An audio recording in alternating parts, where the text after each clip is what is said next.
Hello, welcome to Chapter 3, Section 2, Part 2. This is the second video. You should still be using your book, pages 88 to 95.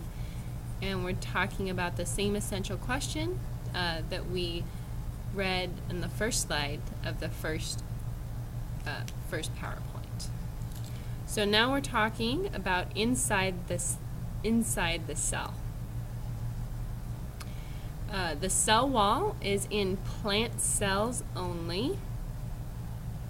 It helps to protect and support the cell and give it its rigid shape and structure. It is made of non-living cellulose.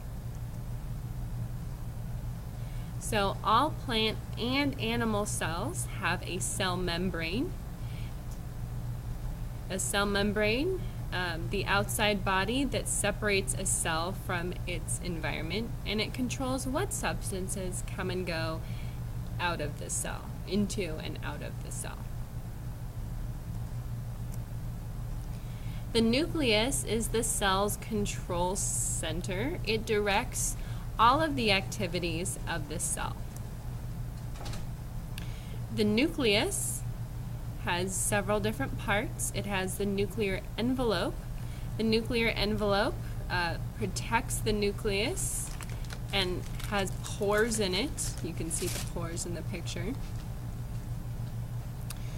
Chromatin contains genetic material, the instructions for directing the cell. Chromatin. And the nucleolus is where ribosomes are made. You can see the nucleolus right here. So think about the question below. Pause the video when you're ready to hear the answer. Press play. If the cell was a factory, what role or kind of worker would the nucleus be?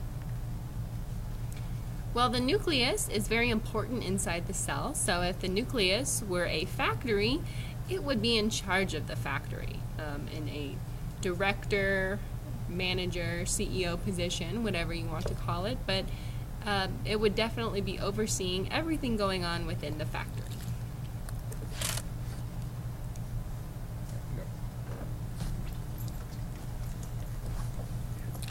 Great job, Miss McKernan. Erling. She described the nucleus, and the nucleus is like the CEO, like she said. But there's other parts of the cell that are very important for its function or its survivability. Okay, Mrs. Erling talked about the nucleus, but the other parts are the cytoplasm. The cytoplasm makes up the center of the cell, or all the inside of the cell. It is a jelly-like stuff which all the organelles are found in. This is what makes the cell somewhat squishy. The endoplasmic reticulum acts like little roads to carry stuff back and forth, carry things like oxygen, carry things like food, and it's a very quick way to get things from one part of the cell to another. The mitochondria provides the energy for the cell. So the mitochondria right here, it looks like a little red bean. It provides the energy for the cell.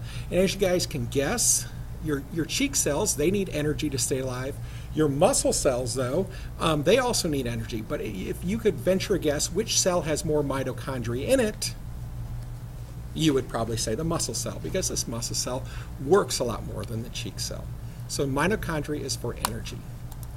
The other parts of the cell, as we move on, are ribosomes. Now, ribosomes make the protein for the cell. Protein does everything for the cell. It codes for DNA.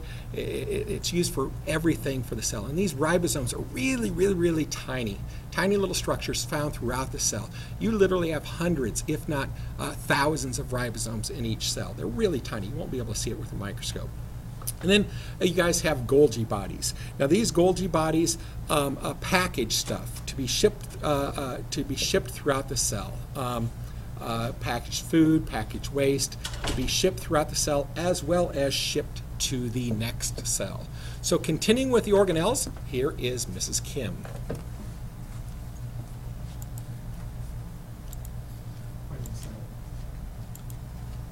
Okay, vacuoles store materials such as food, waste, and other things, other dissolved materials. And you can see that it's huge in plant cells. Not a lot of animal cells have them, but when they do, they're not this big. They're usually smaller. If you've ever had wilted lettuce, if you soak it in some cold water, the vacuoles will soak up the water and it will become crispy after a certain amount of time. And that is why. Lysosomes, they're kind of like the terminators. They go around and whatever that does not belong in the cell, such as worn out cell parts, they will surround it and use their chemicals and get rid of it. Chloroplasts are only found in plant cells.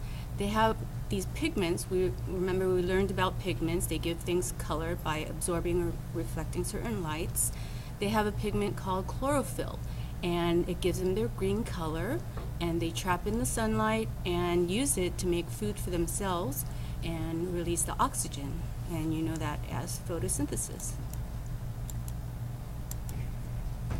Okay, so let's think about what gives plants their green color. Do you remember?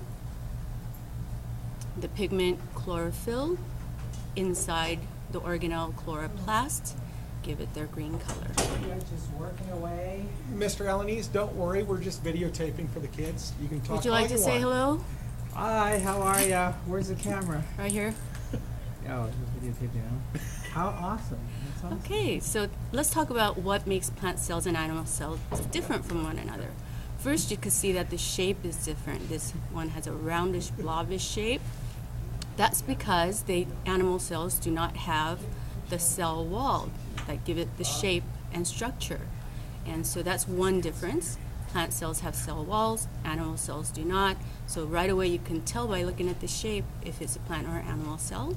Vacuoles, not all animal cells have them, but when they do, they're not as large as plant cell vacuoles. And plant cells have chloroplasts, which capture sunlight to do photosynthesis.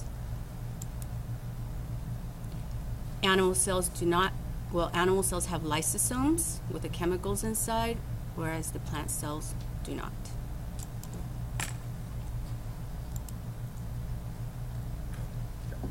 Perfect.